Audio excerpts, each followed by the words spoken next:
Hi, everyone, and welcome to the final presentation of the third day of our conference.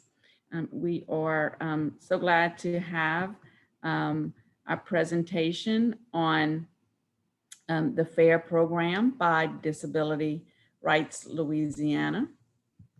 And we have two presenters. And our first one, I'll introduce them briefly, and you can, of course, still go to the bio page to find out more information about the presenters. But they are Libby Whiteside. She's worked for Disability Rights Louisiana since 2012 after graduating from Loyola with a bachelor's in arts in sociology. She's certified by Virginia Commonwealth University as a community partner. Libby specializes in work incentives for job seekers with disabilities. And we have Pat Holmes, who holds a master's degree in economic theory and public policy from Libby Institute of Economics. He is certified by the Substance Abuse and Mental Health Services Administration, which we often call SAMHSA, to prepare Social Security disability applications for people who are chronically homeless and living with substance use disorders or mental illness. And without further ado, I will turn it over from our colleagues from Disability Rights Louisiana.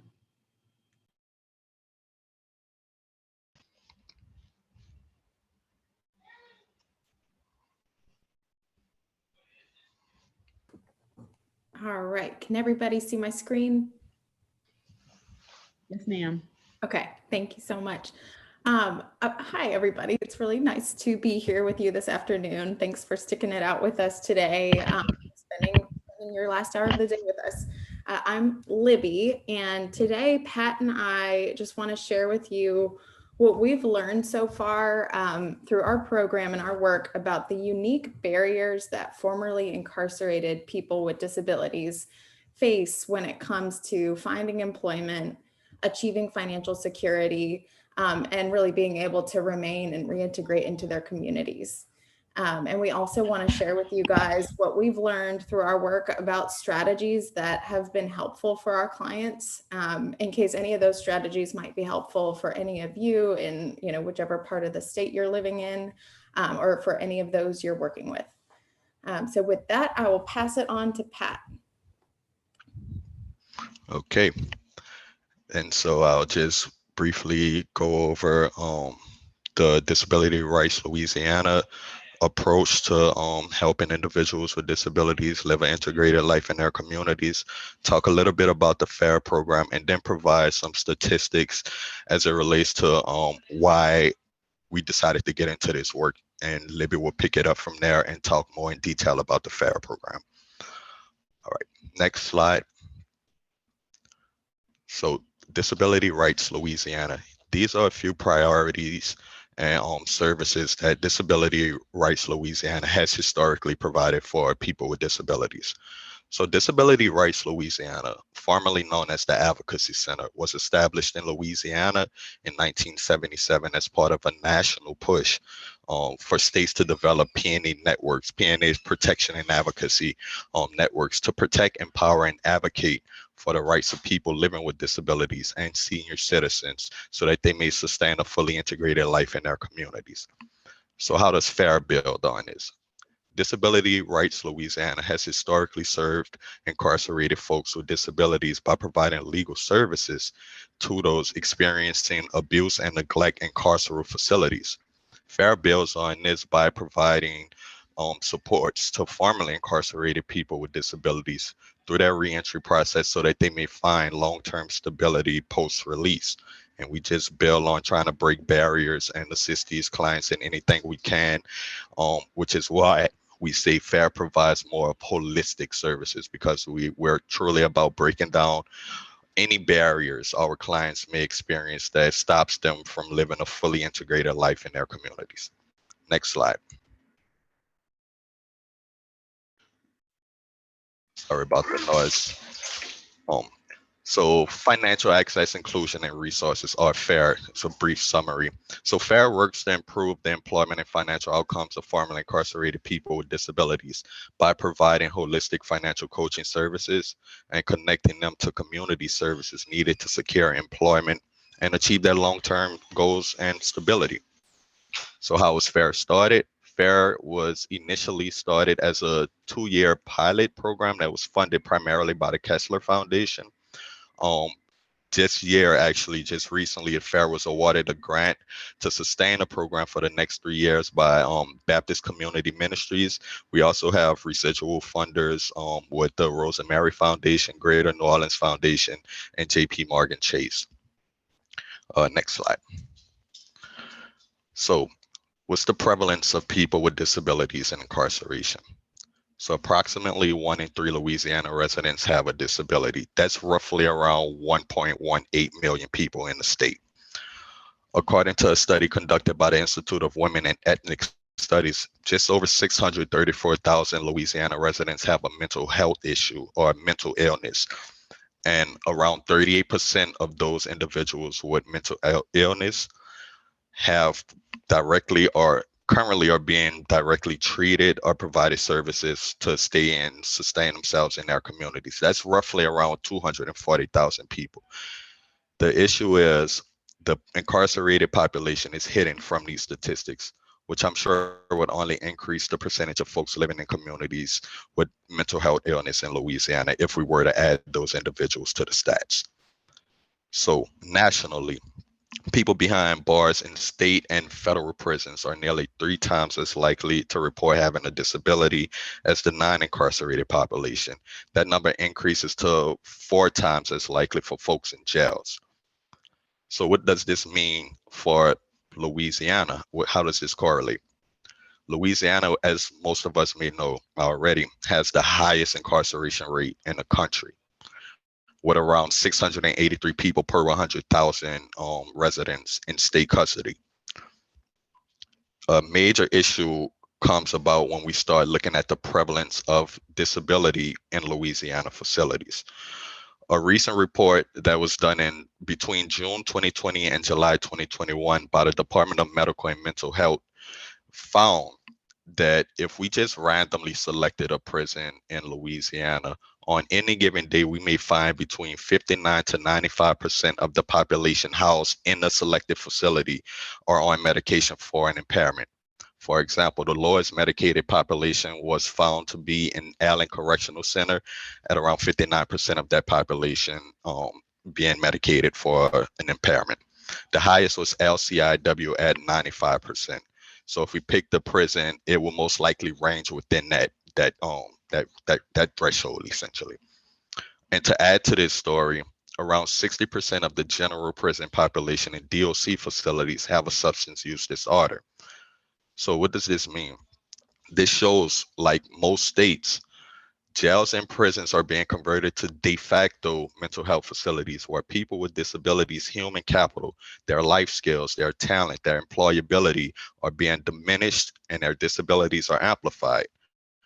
This only exacerbates the pay gap between formerly incarcerated folks with disabilities and non-disabled workers due to the double stigma of having a criminal record and being disabled. Next slide. So incarceration, disability, and employment and financial outcomes. So people typically are released from jail or prison with little money. They have little savings once they are released, but they also have a significant amount of criminal justice debt, which I term legal financial obligations. And we all know, despite the facts that studies show criminal justice debt is a barrier to reentry, most clients, especially the fair clients released to the Orleans, Jefferson area, they owe some form of debt post-release. And Libby will get a little bit more into detail about that once she starts to present. But I would like to add, FIRA, Institute of Justice, when they were just getting off the grounds here in New Orleans in 2007, they identified that 80% of the people housed in Orleans Parish Prison, the local jail here in New Orleans, were Black, and they were held there due to an inability to pay bail.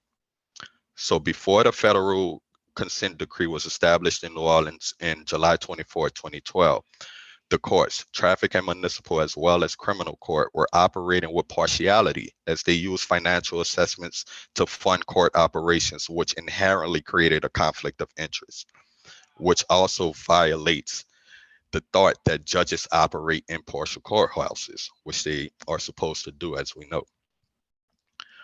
Okay, so 1 in 5 people with disabilities in urban America and 1 in 4 in rural areas, regardless of their criminal record, are impoverished. And this was shown by an annual disability statistics compendium that is usually done by the University of New Hampshire. So here I just wanted to stress the social inequities have compounding effects as it relates to the intersection of race, disability, and incarceration, but specifically focusing on race here. Around 13.3% of the general Black population has a disability, compared to around 10.4% rate of disability for all other ethnic groups combined.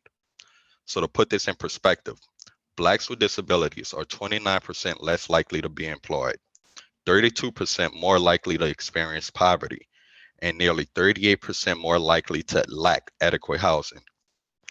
And this statistics matter greatly for the FAIR program because around 89% of our clients are Black, and they experience most of these issues. They're coming to us in poverty. They're they have a disability. First off, they're coming to us in poverty, and they also lack adequate housing. Most of them come to us doubled up in homes with family members, and housing is a major concern for them. So I just wanted to add that because it's definitely something that we have been seeing with our client population. It was also identified in the annual disability statistics compendium, the 2020 report, that Louisiana has the 8th lowest employment rate for folks with disabilities at around 35%. Meanwhile, Louisiana is ranked 50th in crime and corrections, 48th in education and opportunity, and 46th in healthcare. If we are to level the playing field for formerly incarcerated people with disabilities returning to their communities, we have to center our discussions around disability inclusion as it relates to equity building and labor market objectives and outcomes for this population. So I fully agree with the state as model employer, the same task force that was developed here in Louisiana in 2018. I think that that's a great start, but I don't think that that's where we should finish. This is a time to show the public employment. This is a time to show that public employment options for folks with disabilities as an employee safety net when a private labor market shows slack can increase labor market outcomes and thus financial stability for people with disabilities and also for the population we serve, the formerly incarcerated population with disabilities. It would also support state and local budgets by increasing a taxable base that they have to build revenues off of. And so I think that this is just an overall equity conversation that needs to be had in policy, because it's a win-win if we are to establish something like this that allows the folks with disabilities, when the private labor market is slacking, to find public related jobs and continue to work and sustain themselves in their communities. Next slide. So an uneven playing field. As a group, workers with disabilities on average earn around 87 cents for every dollar earned by a non-disabled worker. And we can see here the pay gap widens with educational attainment. So as you can see, high school diplomas, people with disabilities are fairly close in regards to earnings to those without. But as we move up, that gap continues to widen until we get to master's degree or higher, where we see a huge gap in between folks who have a disability and their earnings and folks without a disability and their earnings. And so this is where we need to start having a conversation around equity.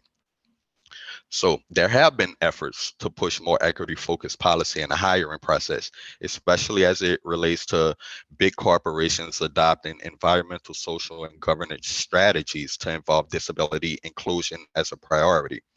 And I think that's essential because there is a lot of ability and disability, and the private market needs to be able to objectives and policy around disability awareness, that the human talent and thus the human capital of disabled folks are able to be realized broadly within the labor market. Also, as we can see here, the U.S. economy would have received an additional $141 billion boost. That's roughly around 1% of GDP in 2011 if people with disabilities were paid comparatively to those without a disability. Also, their pay was equal for folks with disabilities. It would have translated to a net increase in federal taxes of $25 billion and a net increase in state taxes of around $6.5 billion. Also, folks with disabilities represent a sizable consumer base. Their after-tax disposable income is around $490 billion, according to the American Institute of Research, which will only increase if equal pay was part of businesses' hiring strategies. Next slide. Here we can see how the uneven playing field works for people who are formerly incarcerated. Speaking in regards of total aggregate annual earning loss, there is a $372.3 billion loss in earnings annually for folks who are formerly incarcerated. This matters a great deal because, like the disability community, this is a sizable tax base that could help state and local budgets. And I think it's something that should definitely be considered in hiring policy, because it represents a huge shift in how state and local governments can boost their budgetary outcomes. So in the next slide, I would like to address typical barriers to a successful reentry our clients face. Next slide. So typical barriers we see from our clients coming home from incarceration. There's a limited social support, typically for our clients, limited income for basic necessities. Most of our clients come home without any health care coverage and concerns about their health. Another issue that is not ultimately immediately a concern is the debt, but it is something that Libby and I are fully aware of. And so this is something that we initially jump on top of when doing baselines with our clients. It's trying to figure out if they have any legal financial obligations or criminal debt out there that is, against them, that could potentially harm them in the near future. They have legal concerns as well as limited education and technological proficiency. In regards to technological proficiency, I think this is something that we need to focus the attention on VR services, because it's identified by the National Employment Team, which is consisting of around 78 VR agencies nationwide, that within the next 5 years, around 73% of jobs will have some type of digital component to it. And if we want to boost the labor market outcomes for folks with disabilities coming home from prison, and also just folks with disabilities in general, I think we have to start talking about what it means to be technologically proficient and how we assist these individuals in getting to that point. Another huge barrier that we see here that's not on this list that I would like to add is housing. Housing is probably the number one barrier our clients experience coming home. Like I mentioned, most are doubled up with family for a finite period of time, and it's just really insecure for them. And so we have tried to address this with helping clients access shelters and also filling out permanent supportive housing applications. But from my realization and studying and looking into non-elderly disabled housing options in the greater New Orleans area, there's just not enough.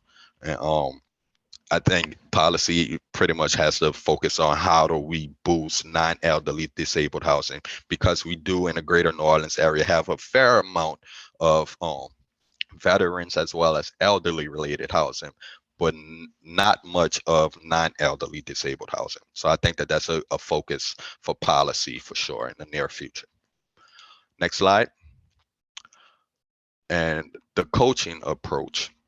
So I would like to just talk a little briefly about the coaching approach, and Libby will pretty much pick up from here and explain how the FAIR program deals with coaching his clients around financial stability and helping his clients with the reentry process. So as a financial coach, we typically meet clients where they're at, which is also something that counselors do. But to add to that, we typically allow our clients to be in the driver's seat. They're the ones that are in charge of how we decide to go about our meetings. Because as a coach, we're pretty much concentrating our efforts on assisting clients in identifying their values and assisting them in creating goals that are passionately held, so that they feel passionate about the goals that they set and ultimately are able to succeed in meeting those goals. Also, as coaches, we focus on the now and a what's next. We don't like to focus on the past, but how do we help clients move forward? And we do this by assisting clients in finding stability. The fair case managers are action oriented as we provide our clients with a problem solving skills and information to adapt to their unique situations. And what this essentially means is, as financial coaches, we must remain flexible when assisting clients. And that happens by helping them identify values. And then once we do help them identify values, identify those goals that are strengths based. And what do I mean by strengths based? That means helping clients figure out goals that themselves can accomplish with their social and physical assets that they have at the ready. And these are also forward thinking goals, meaning that they're focused on what's next, what's to come in the future, not about what happened in the past and how to resolve that. Lastly, we prioritize and strategize. So help clients then prioritize their goals through building action plans and then build step-by-step processes that allow us to meet those goals. And with that, I will allow Libby to finish off the presentation and talk a little bit more in detail about what FAIR does specifically. All right, thank you, Pat. So before I dive into how we operate and how we are trying to go about improving outcomes for this population, first I want to tell you a little bit about exactly who we're working with. So on this slide, you can see our eligibility guidelines for the FAIR program. First, our clients must have a disability. So every FAIR client has a disability, but over 80% of them have multiple disabilities. About 2/3 have serious mental illness, about 30% have physical impairments, and about 20% have cognitive disabilities. Next, our clients must have been incarcerated within the last 10 years. Over 2/3 of our clients come to us within the first year of their release. And some of our clients have spent just 4 months in a local jail, while others have spent up to 43 years in prison. And the average length of incarceration for our clients is 10 years. So I think it's really important to reflect on exactly what this means. When someone's incarcerated for just a month or more, it can have catastrophic impacts on someone's life. You know, they lose their job, they can lose their apartment, they can lose any benefits they might have had, they can, their cell phone bill stops being paid, they could lose custody of their children. Their medical treatment likely will change or could stop. And that is where people are at when we meet them usually. And now just imagine what it's like to be facing all of those barriers just mentioned coming home, but for someone who's been in prison for years. Just kind of imagine what kind of impact that would have on your relationships, on opportunities to save money for your retirement, opportunities to support your family members or pursue an education. And then think about how fast the world moves. For our clients who were incarcerated, starting in the early 2000s or before that, that was the world before smartphones. And so these are the kinds of things we just need to be aware of when we start working with somebody who's experienced incarceration. Next, all of our clients live in Orleans or Jefferson Parish. All of our clients want to work, and this is a really important aspect of our eligibility and leads to some really important conversations with prospective clients or community partners who make referrals to us, because often someone will say, yeah, I would love to work, but I can't. And when we do digging into what the reason is for why do you say you can't work, there are often concerns that are raised that do have potential solutions that we could potentially try to work through with those clients. For example, if someone says, oh, well, I got injured recently and I can't work because nobody will hire me if I can't stand all day long. That's something that could be, there's a potential solution for that with reasonable accommodations or possibly training for another line of work. Or if someone says, no, I can't work because I need to get disability benefits or I already have them and I don't want to lose the only safety net I have. That's a conversation where we have to do benefits counseling with someone and help them understand what their options are when it comes to working and maintaining some or all of their benefits for a time when they're working. So that's where the process starts with our clients, and Pat and I see it as our job as to help people get to a place where they feel they're ready to start looking for work and then keep that job and then get to a better place financially. Next, all of our clients have to be between 18 and 70 years old. The average age of our clients so far is 47. And I think it's also worth noting that about half of our clients have less than a GED or a high school diploma. And by comparison, a study found that a quarter of the general population of people in jails and prisons have less than a GED or high school diploma. So our clients have double that rate. And I think what we might be seeing here is a reflection of the fact that many kids with disabilities may not get the support they need to succeed in school, and that kids with disabilities are nearly 3 times more likely to be arrested than kids without disabilities. And additionally, over 80% of our clients in the FAIR program are Black. And a national survey found that 1/3 of people with disabilities are arrested by age 28, but that 55% of Black people with disabilities in the US are arrested by age 28. And so these figures are astounding, and we just have to remember that the clients we serve in this program are not just facing barriers related to their disabilities or a criminal record, but that the vast majority of them are also facing structural racism as well.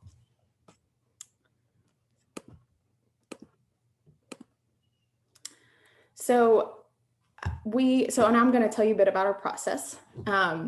And we receive most of our referrals from local community organizations that serve people in reentry. We also have received some from LRS. We've received some referrals from the DOC and from probation and parole and mental health courts, but the vast majority are coming from those community organizations that work with people who are coming home from incarceration regularly.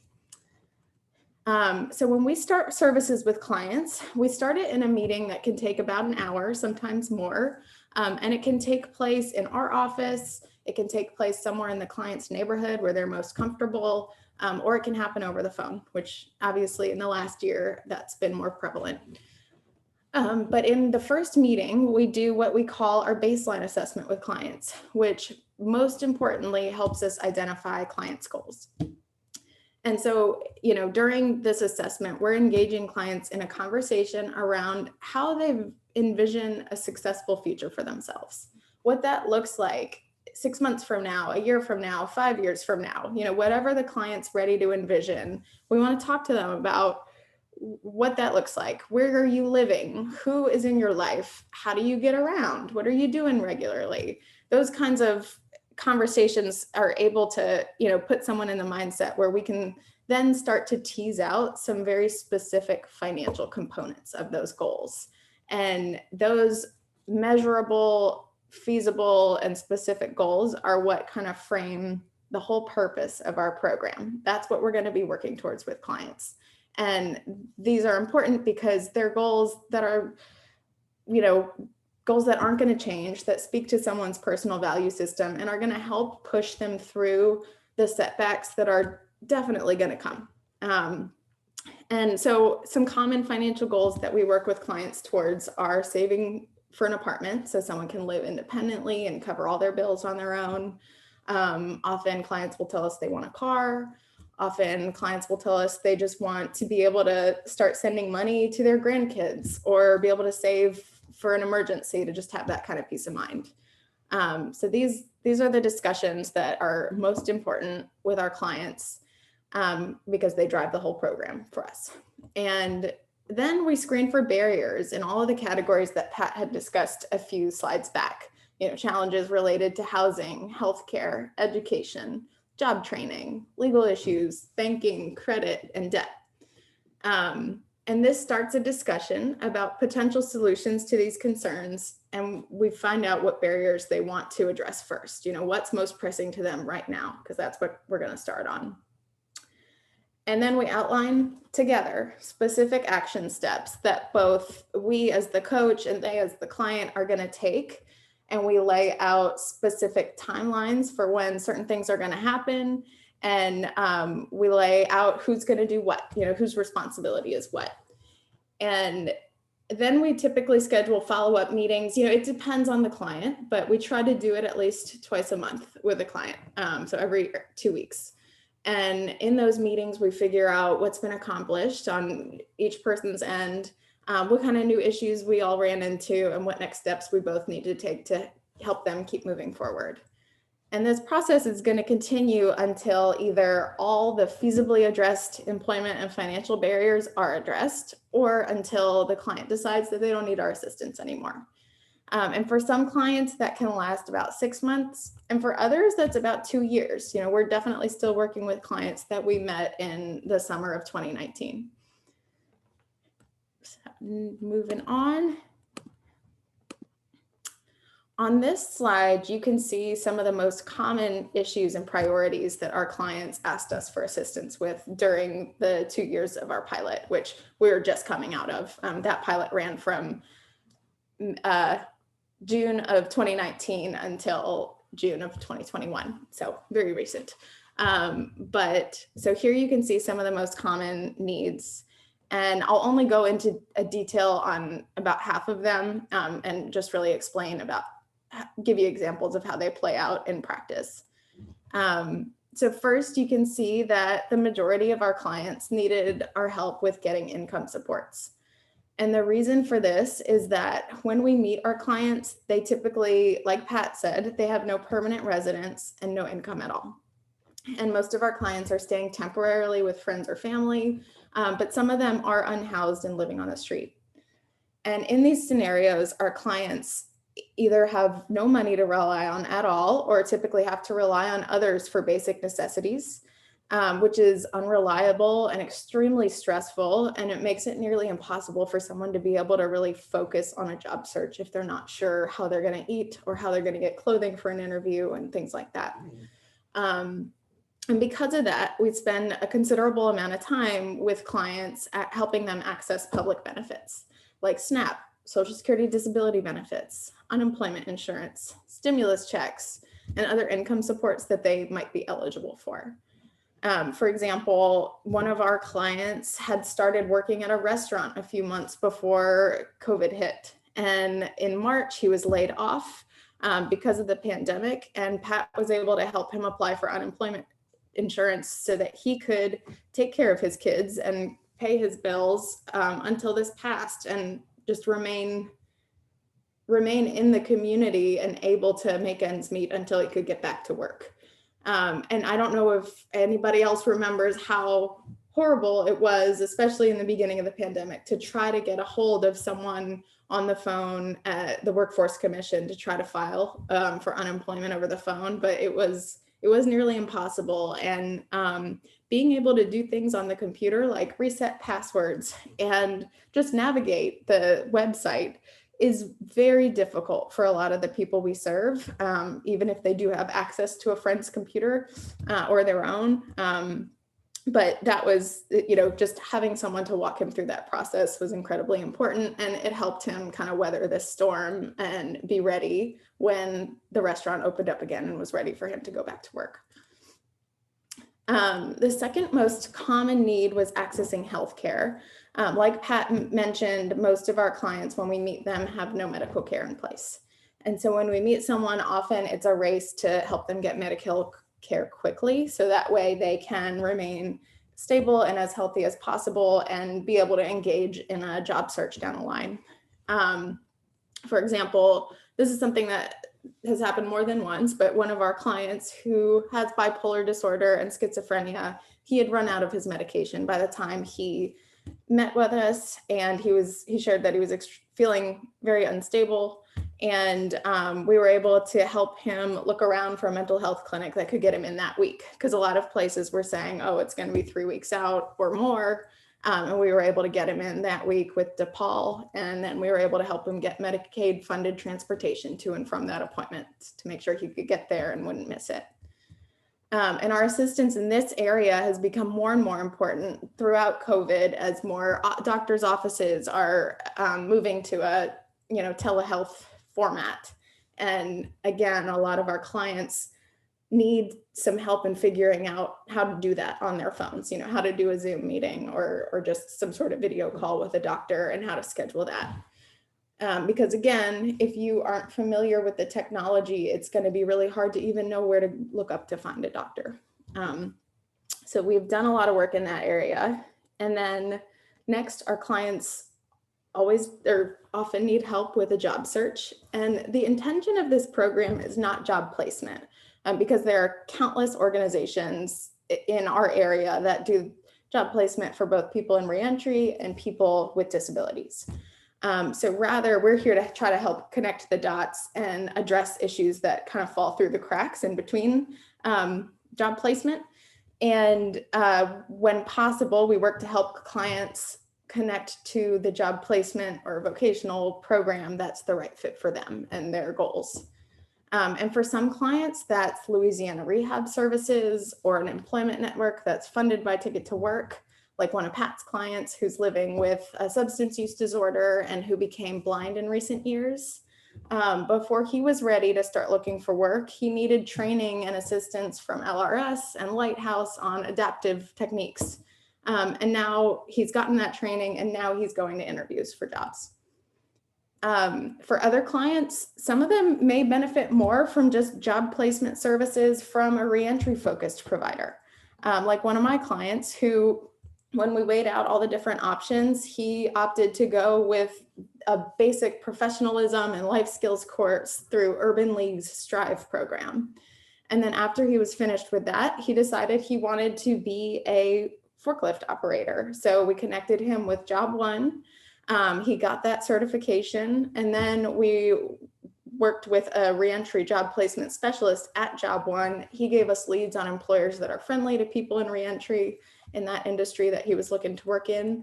And I helped him write his resume and cover letters and submit those applications. And he's working full time now and has been for about a year. So I think it's important to note that none of our clients come to us specifically seeking financial coaching. And I think that's because our clients have very pressing needs, and a financial coach is never your first go-to for how do I get help in this kind of crisis situation. But we have found that most long-term and short-term goals and needs have a financial component. So we have learned how to incorporate some of those common financial coaching activities into our clients' services and into their action plans as a means to addressing the more immediate needs. So for example, a very common one of our clients was living with her daughter. She needed to get out very soon, and she needed an apartment of her own. So she had just started working and she was on SSI. So the first step was to help her figure out exactly how work would impact her SSI. So she knew exactly what her new total income would be. And then we helped her identify what expenses she has regularly. And then we could set a budget for an apartment so she knew exactly how much she could afford.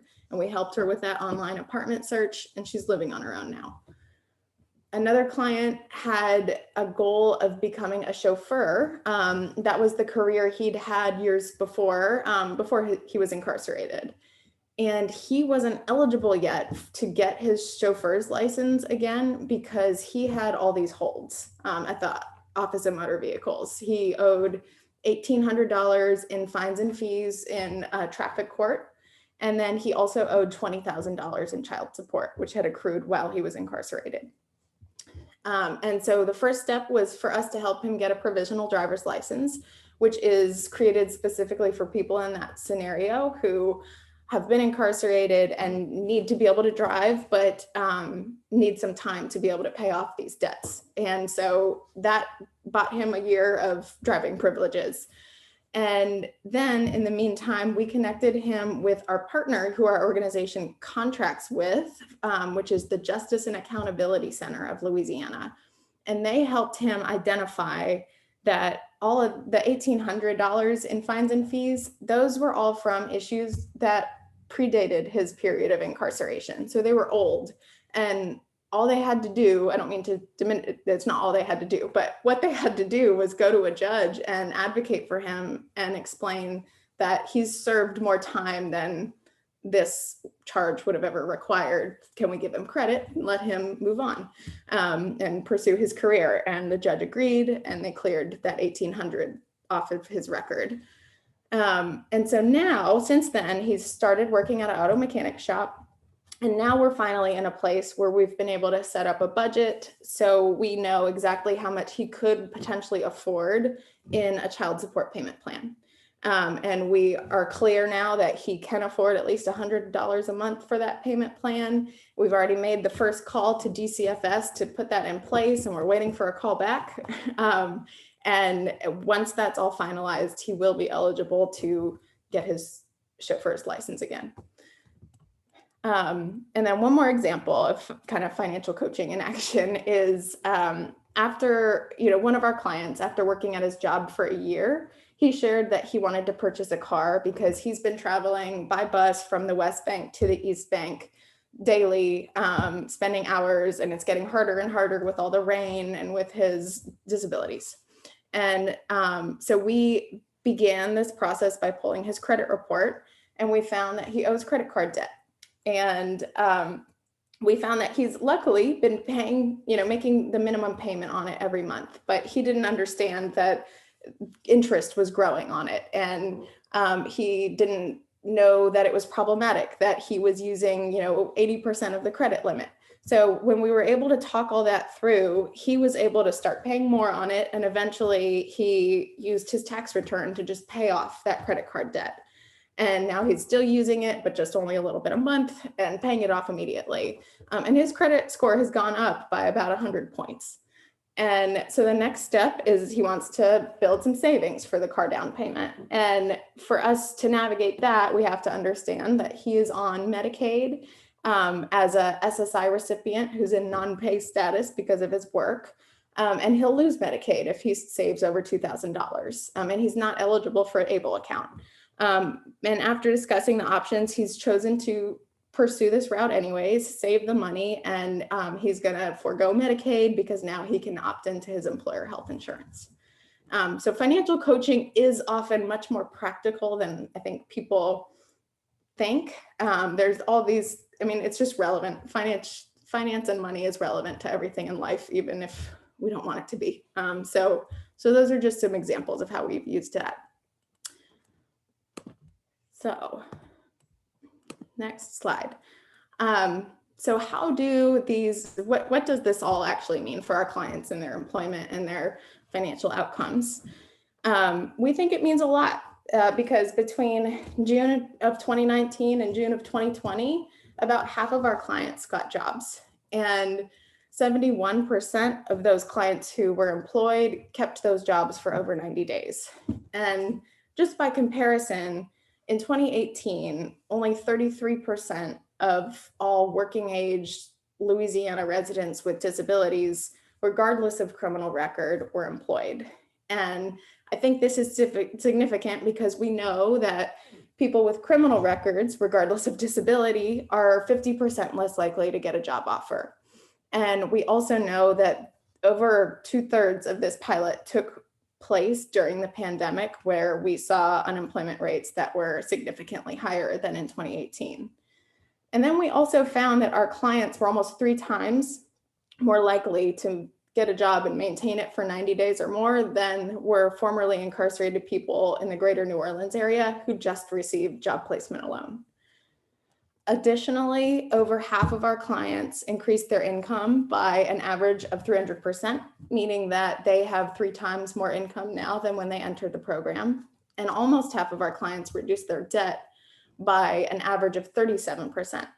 And this huge chunk of debt reduction, that's total across the program of $55,631 in reduced debt.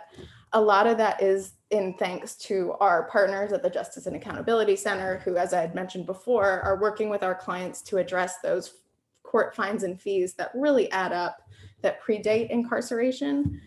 And it's also due to the efforts of our clients to, once they're able to start working, they are able to start chipping away at those debts piece by piece. And then it is worth noting too that as far as that's been reported to us, we've only found that 5% of our clients have been arrested and returned back to jail over the course of this project. And just for reference, 27% of people who are released from DOC custody come back within 2 years. So, and I think over 5 years, just in the state, it's 43% of people usually return to incarceration. So we are hopeful that this 5% does mean something significant, and we're going to keep tracking that more now that, we're going to have a 5-year at least program run. So more to come on that. But let's see. So what did we learn? One is that flexibility and holistic services are key for this population. And that's because our clients are often rebuilding their lives from the ground up when we meet them. And job placement alone just won't cut it.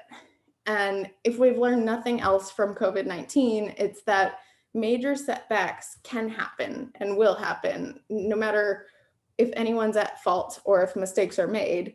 These things are going to happen. And when our clients lose jobs or lose stability in any way, they need support in finding a legal and reliable means of making ends meet so that they can stay in the community and stay poised and ready to pursue the next opportunity that comes their way in terms of employment. And then we've also found that financial coaching is an effective strategy for improving employment outcomes and motivating job seekers to help them see progress towards their goals. And that's, the most important aspect of financial coaching is that we're letting clients lead the way and set the terms of their goals and their services. And this does help people stay engaged and on course, because we're only working on things that they care about and that they need. And we also found that when we meet clients, many of them don't have bank accounts. Most haven't managed bills on their own in a very long time. Most have never seen their credit report, filed taxes. Many owe money, but they're not sure how much.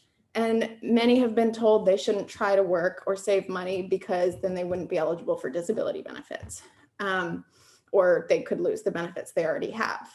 And so we wouldn't be helping our clients secure long-term success if we didn't help address these financial challenges that will, without a doubt, rear their heads eventually. And being armed with the training to be able to kind of field these issues has been really valuable for me and Pat. We know not every organization has funding for financial coaching training or a financial coaching department. If you do, we have nothing but great things to say about the Change Machine, which is where we got our financial coach training.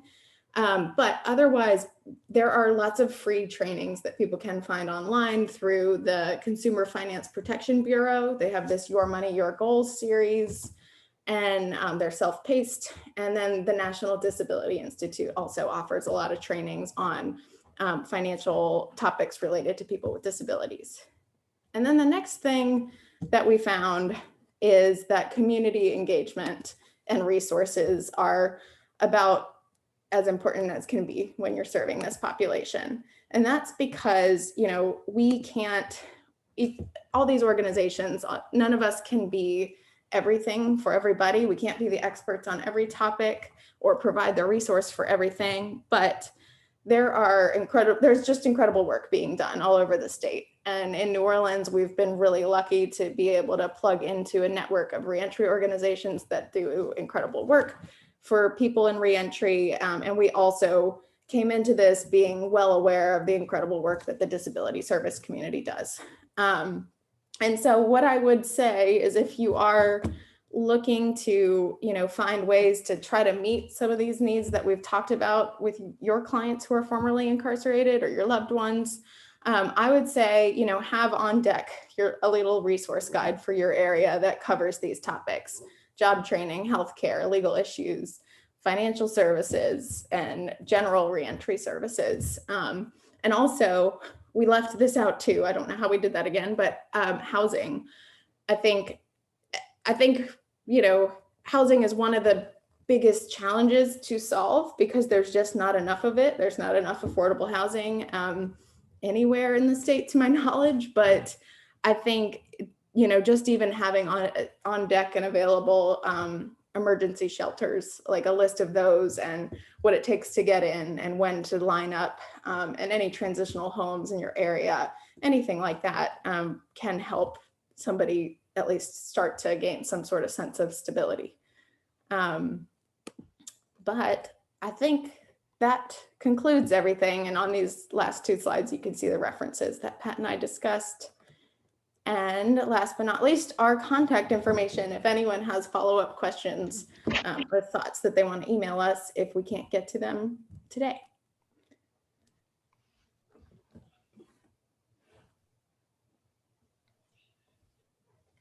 Does anyone have any questions?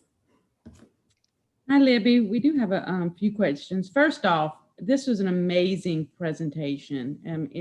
The work that you're doing is really great, and you shared so much good data and information. So I am wowed by it. But ask a few questions. Let's see, from our chat, we had a question from Jim. What access do incarcerated disabled persons have to VR services and assistive technology while in jail? And are they typically part of the general population or segregated? And if Libby, if you can quit sharing so that people can see everyone. Yes. Yeah. So I kind of responded to this one, and I just responded based on information that I've received from clients that I've served. From my understanding, there's very little, if any, VR access for people in jails in Orleans Parish Prison, which is most likely the jails that people are coming to us from. I haven't heard of a client coming to us stating that they were receiving VR services before they were released. I don't know if you have something different, Libby, but that hasn't come up for me. It hasn't come up for me either. I know a few years back, LRS was doing a really good effort to try to do some inreach at some of the prisons locally, but I don't know to what extent that's still happening. And I haven't heard from clients. I haven't yet met with a client who's shared that they were aware of the resources. And that's something that's been interesting too, is I think, I'm coming from a program where a lot of the people I worked with were on disability benefits and were really immersed into the network of disability related resources that were out there. And with this population, it's very new to them. But that's a good question. Thank you for asking. And in regards to if they're a part of the general population, they're typically a part of the general population, from my understanding. They're not segregated. The only segregation that really occurs is in solitary confinement for, there's a huge population of people with mental health or mental illness diagnoses that are just disproportionately put into solitary confinement due to the lack of mental health supports in DOC facilities. And so at that point, you do see some segregation, but in regards to them inside the facility around other folks, I don't think that there's any segregation going on there. And I have a question for you guys. I mean, the work just sounds incredible and just such important and meaningful work. And you talked about one another. Are you the only two people doing this work? And how many clients do you serve? So for right now we are, but we are in the hiring and interviewing process to add a third teammate to our team. So we're very grateful for that and excited.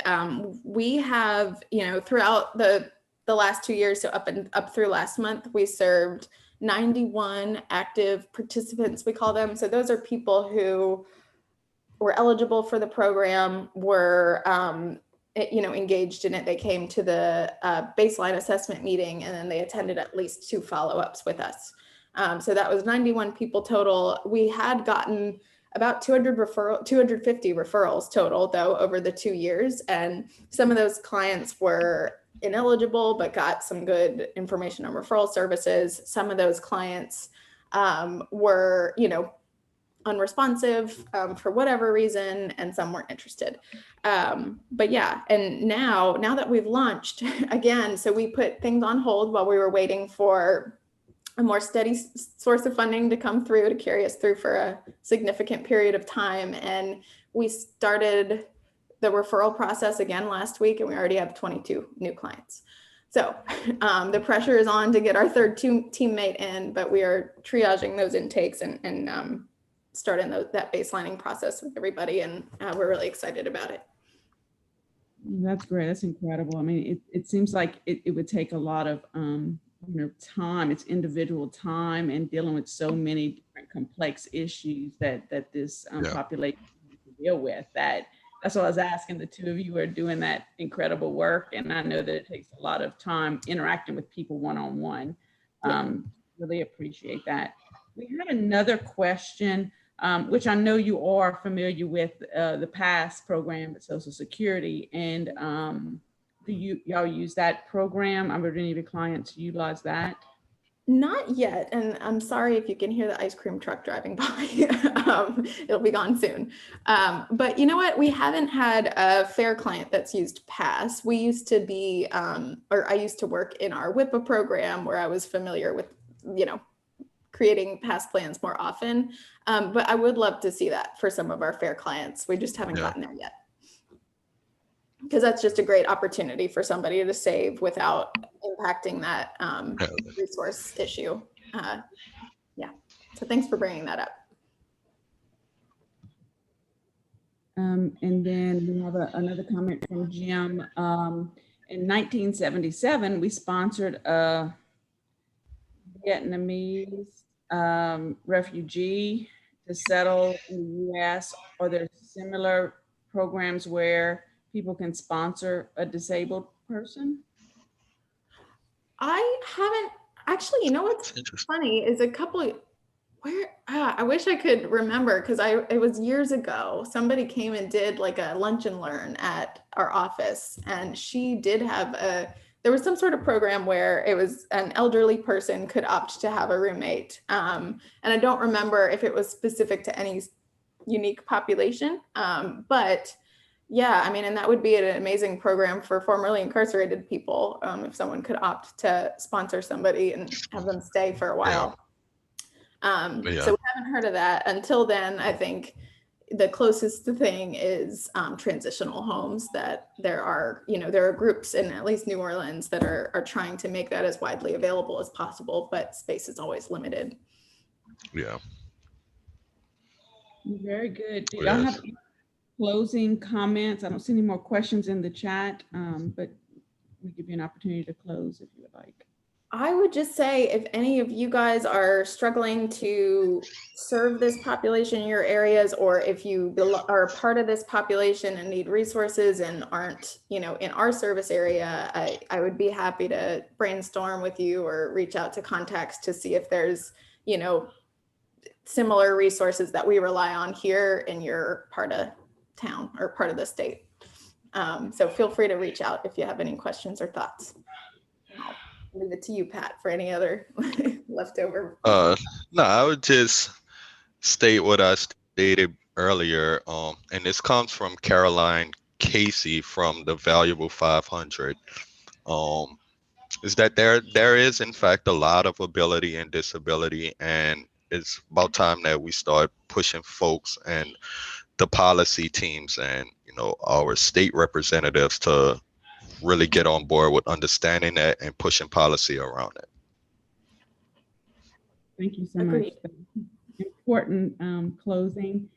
Thank you again for all the work that you do. It's very important work, and appreciate you presenting at our conference and wrapping up our third day of the Governor's Office of Disability Affairs Conference. Just want to remind everyone that tomorrow is our last day, and we will kick it off at 9 o'clock in the morning, and we have 4 sessions lined up for tomorrow. So we will see you all online again tomorrow. Y'all have a good evening. Thank you. All right. Thank you, Bambi.